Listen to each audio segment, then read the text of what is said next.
Selamat pagi Bapak Ibu dan teman-teman terkasih.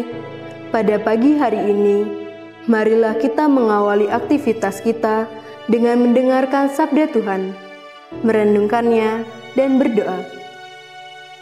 Dalam nama Bapa, Putra, dan Roh Kudus. Amin.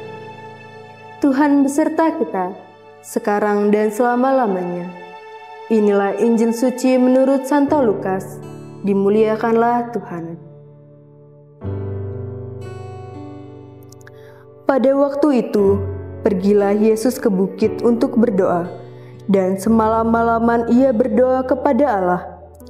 Ketika hari siang, ia memanggil murid-muridnya kepadanya, lalu memilih dari antara mereka 12 orang, yang disebutnya rasul. Simon yang juga diberinya nama Petrus, dan Andreas saudara Simon, Yakobus dan Yohanes, Filipus dan Bartolomeus, Matius dan Thomas, Yakobus anak Alfeus dan Simon yang disebut orang Zelot, Yudas anak Yakobus, dan Yudas Iskariot yang kemudian menjadi pengkhianat. Lalu ia turun dengan mereka dan berhenti pada suatu tempat yang datar. Disitulah berkumpul sejumlah besar dari murid-muridnya dan banyak orang lain yang datang dari seluruh Yudea dan dari Yerusalem dan dari daerah pantai Tirus dan Sidon. Mereka datang untuk mendengarkan dia dan untuk disembuhkan dari penyakit mereka. Juga mereka yang dirasuk oleh roh-roh jahat oleh kesembuhan. Dan seluruh orang banyak itu berusaha menjamah dia, karena ada kuasa yang keluar daripadanya, dan semua orang itu disembuhkannya. Demikianlah sabda Tuhan, terpujilah Kristus. Renungan kita pada hari ini, Tuhan Yesus datang ke dunia, bukan hanya untuk mewartakan Injil, tetapi juga untuk menyiapkan orang-orang yang akan melanjutkan tugas Tuhan Yesus mewartakan Injil. Sebab keberadaan Yesus di dunia ini sangat singkat. Bahkan Tuhan Yesus hanya memiliki waktu 3 tahun. Dalam waktu 3 tahun itu, Tuhan Yesus mewartakan Injil dan memilih para rasul yang meneruskan karyanya untuk menyelamatkan umat manusia. Dalam bacaan Injil pada hari ini, menampilkan kisah Tuhan Yesus memanggil ke-12 rasul. Para rasul dipanggil secara khusus.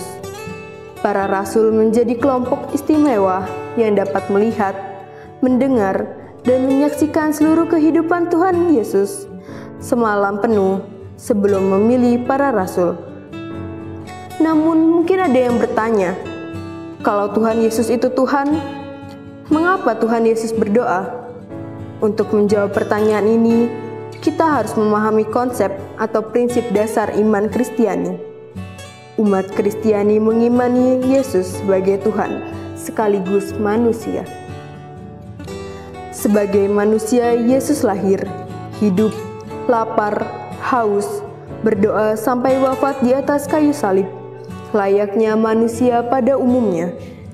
Sebagai Tuhan, Yesus melakukan tindakan yang tidak dapat dilakukan oleh manusia, seperti mengampuni dosa, hidup kudus tanpa dosa, seperti Allah yang kudus, melakukan berbagai mukjizat, termasuk meramal semua yang akan terjadi.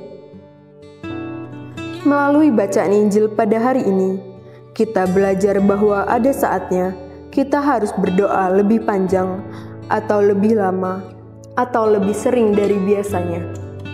Contohnya, ketika kita mau ujian sekolah. Sebelum ujian sekolah, biasanya ada siswa yang berdoa novena, atau berdoa rosario, atau ikut misa setiap hari. Artinya, ketika ada sesuatu yang sangat penting dalam hidup kita, kita membutuhkan bantuan Allah lebih dari biasanya. Namun, Tuhan Yesus juga sesungguhnya telah menunjukkan kepada kita bahwa berdoa harus dilakukan secara rutin dan disiplin. Dalam kitab suci ini, kita menemukan cerita Tuhan Yesus yang pagi-pagi buta ke tempat yang sunyi untuk berdoa.